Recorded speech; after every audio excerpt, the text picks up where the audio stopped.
Bismillahirrahmanirrahim. Assalamualaikum warahmatullahi wabarakatuh dan salam sejahtera. Terima kasih Tuan Dipertua kerana memberi ruang pada Kubang Krian untuk mengambil bahagian dalam membahas belanjawan yang telah pun dibentang oleh Menteri Kewangan pada 24 Februari lalu. Memulakan bicara, saya ingin memetik suatu firman Allah Ta'ala dalam surah Al-A'raf ayat 96. A'udzubillahi minasyaitanirrajim. Walau anna ahlul qura amanu wattaqau lafatahna alaihim barakatim minas sama'i wal ard walakin kazzabu fa'akhaznahum bima kanu yaksibun. Maksudnya, kalaulah penduduk sebuah negara itu beriman kepada Allah dan bertakwa pada Allah Subhanahu wa taala, nescaya kami akan bukakan kepada mereka pintu-pintu pengurniaan keberkatan limpah-limpah berkatnya daripada langit dan bumi, akan tapi mereka mendustakan rasul-rasul kami, lalu kami timpakan mereka dengan azab siksaan disebabkan apa yang mereka telah usahakan.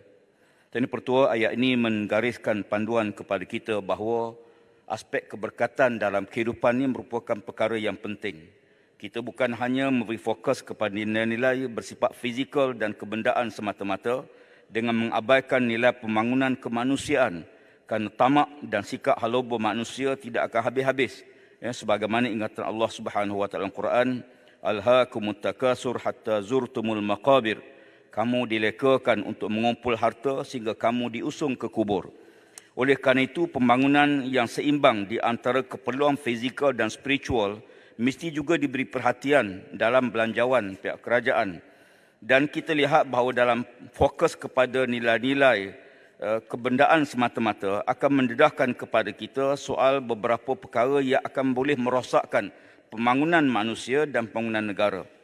Untuk itu, bajet pada kali ini saya lihat bahawa memberi juga perhatian soal tanggungjawab golongan-golongan yang kaya atau disebut sebagai T20, golongan T20 yang maha kaya dalam bajet disebut untuk menyumbang kepada golongan yang miskin atau golongan yang susah. Apa yang jelas kepada kita bahawa pembentangan tersebut tidak memperincikan mekanisme bagaimana penyaluran tanggungjawab golongan T20 ini supaya didapat jelas kaedahnya, formulanya dan mekanisme yang perlu dibuat. Tanpa mekanisme yang jelas, dia hanya menjadi satu retorik yang tak dapat dilaksanakan bila kita turun ke bawah. Saya lihat dalam konteks Islam, dia jelas, dia merupakan satu kewajipan, dia sebut sebagai zakat. Khuz min aghniyaihim wa turaddu ila fuqaraihim. Kata Rasulullah SAW, ambillah daripada golongan kaya mereka dan diberi kepada golongan miskin di kalangan mereka. Ya. Apa yang jelas ialah hasrat besar untuk menamatkan golongan miskin tegar yang dalam kaedah syarak disebut sebagai fuqara, bukan al-masakin. Tapi golongan al-fuqara ni sentiasa disebut oleh Allah Ta'ala dalam 8 golongan yang layak menerima zakat. Saya juga sebagaimana yang disebut oleh Sempurna tadi, agak khawatir tentang tempoh masa yang ada. Kita hanya ada masa 8 bulan dan kerajaan telah nak menamatkan golongan miskin tegar dalam tempoh 8 bulan yang ada. Ya, dan sebagaimana disebut tadi, Dewan Negara belum luluskan bajet kita dan itu juga akan ambil masa. Dan saya fikir bahawa sesuatu perancangan mesti jelas. Ya. Jangan akhirnya pada hujung penilaian kita terhadap prestasi kewangan negara, akhirnya kita mendedahkan kegagalan kita dalam mencapai target yang telah kita letakkan. Tuan Pertua, saya menyambut baik tentang kesediaan Bernas bagi menyumbang 30% keuntungan kepada penanam padi. Ya, alangkah baiknya kalau keuntungan syarikat-syarikat lain sebagai contoh Top Glove yang mengauk keuntungan jutaan ringgit membekalkan sarung tangan kepada dunia pada waktu COVID-19 berlaku, juga turut menyumbang kepada penoreh-penoreh getah yang berdepan dengan masalah kos dan kenaikan dan kadar harga getah yang sangat tidak stabil dan tidak mampan. Tindakan kerajaan menaikkan 20 sen sebenarnya tidak banyak membantu, kerana di waktu yang sama hari ini penoreh getah berdepan dengan masalah penyakit yang melanda hampir seluruh negara.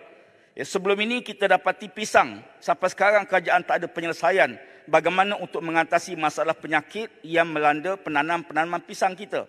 Hari ini penanam getah juga berdepan dengan masalah yang sama. Getah meluruh 3 kali setahun dan menyebabkan susu tidak keluar hasil dan penoreh getah berdepan dengan masalah yang serius. Saya ingin dapat penjelasan berapakah keluasan penerus getah yang telah dijangkiti penyakit ini, dan apakah mekanisme yang dibuat oleh pihak kerajaan untuk menyelesaikan masalah tersebut. Tuan Pertua, dalam bajet yang lalu, Menteri telah pun mengumumkan untuk menamatkan 6 projek tempatan banjir. Dan dengan penamatan ini disebut bahawa kerajaan dapat penjimatan 2 bilion. Saya rasa pelik sebab projek yang nak tamatkan itu belum dimula pun. Belum laksana pun, belum ada surat sujud terima pun, belum lantik kontraktor pun. Bagaimana kerajaan tiba-tiba boleh umum nak tamat benda yang belum mula? Yang peliknya, dapat penjimatan. Saya fikir kalau kita tunda projek tersebut, bukan penjimatan, kerajaan akan berdepan dengan kerugian. Sebab setiap kali penangguhan projek ini, dia akan melibatkan kos yang lebih meningkat. Yang keduanya, dia juga turut mendatangkan kesan kepada setiap kali musim bencana berlaku. Negara kerugian antara 6 ke 7 bilion setiap kali banjir berlaku.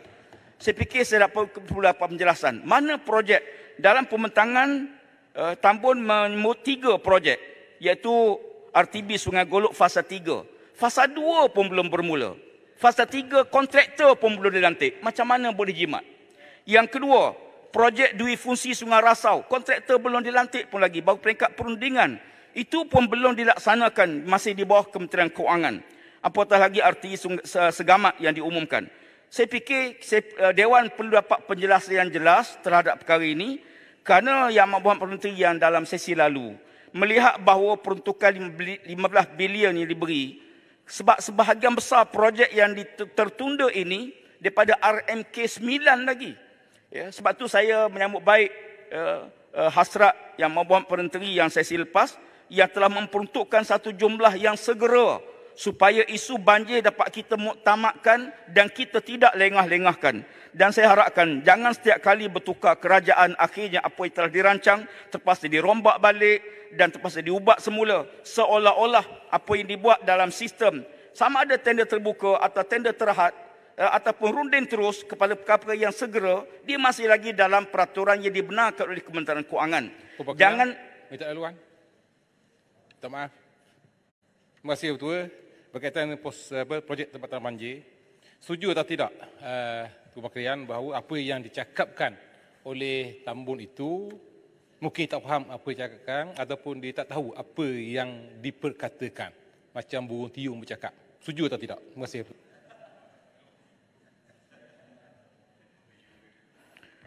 Burung tiung tu saya setuju.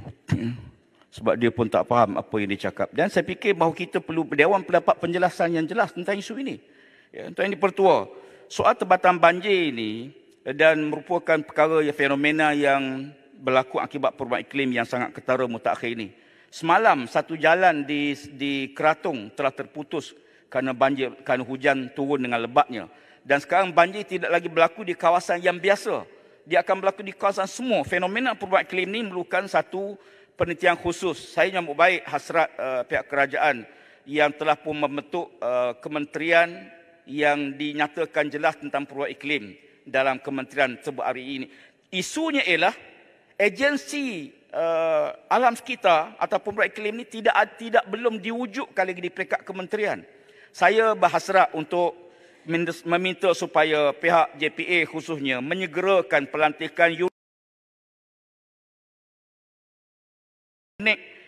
perubahan iklim ini. Ya, sebab kita ada komitmen di peringkat antarabangsa dan kita juga penelitian terhadap beberapa akta-akta yang melibatkan perubahan iklim yang perlu disegerakan. Saya memahami situasi yang ada di peringkat kementerian sewaktu saya berada di sana dan perlunya ditambah kaki tangan. Baru-baru ini Dewan Yang Mulia kita telah pun meluluskan suatu akta Rang Undang-Undang Kualiti Sekeliling Pindaan 2022 di mana kita telah pun menaikkan had denda sampai 10 juta ringgit dan kita juga meningkatkan kadar kompaun. Tetapi yang jelasnya penguat kuasa kita, staf jabatan sekitar ni sangat tidak mencukupi. Satu negeri ada 2 saja cawangan jabatan sekitar. Tak mungkin mereka boleh memantau seluruh negeri tersebut.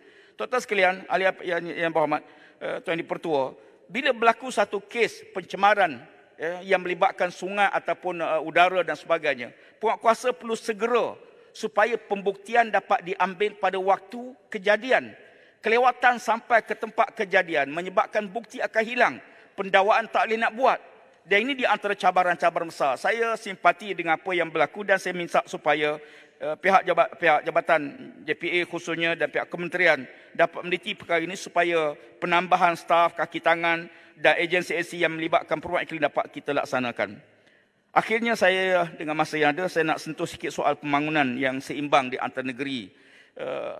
Dalam sesi lalu kita ada wawasan kemakmuran bersama WKB 2030. Saya fikir bahawa projek perkara ini perlu diteruskan. Dalam bangunan yang ada baru ni, kita jelas seolah-olahnya kerajaan menyenaraikan 6 negeri ini sebagai negeri kurang maju. Sabah, Sarawak, Kelantan, Terengganu, Kedah, Perlis. Apa makna kita senarai kalau peruntukan kita tak bagi? Kita menyenarai setiap tahun negeri miskin. Royalti minyak dibatalkan. Sedangkan untuk makluman, waktu perjanjian royalti minyak yang dibuat dengan Kelantan dan negeri lain, yang diadakan perjanjian tersebut, kita dapati isu 3 Batu Natika langsung tak termasuk dalam perjanjian. Perjanjian yang diadakan pada 9 Mei 1975.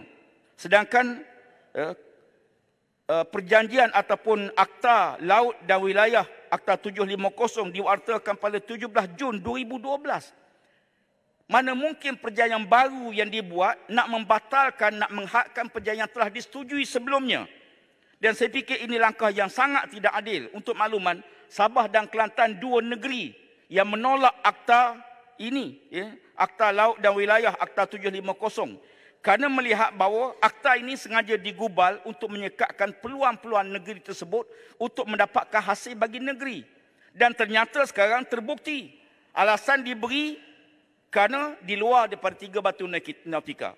Soalnya Terengganu yang berpuluh tahun dapat royalti pada waktu itu di bawah peraturan mana?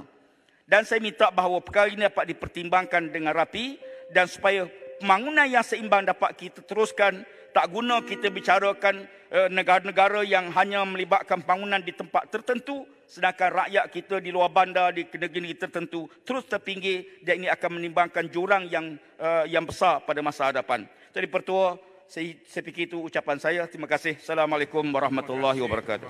Terima kasih. Tuan Yang di-Pertua.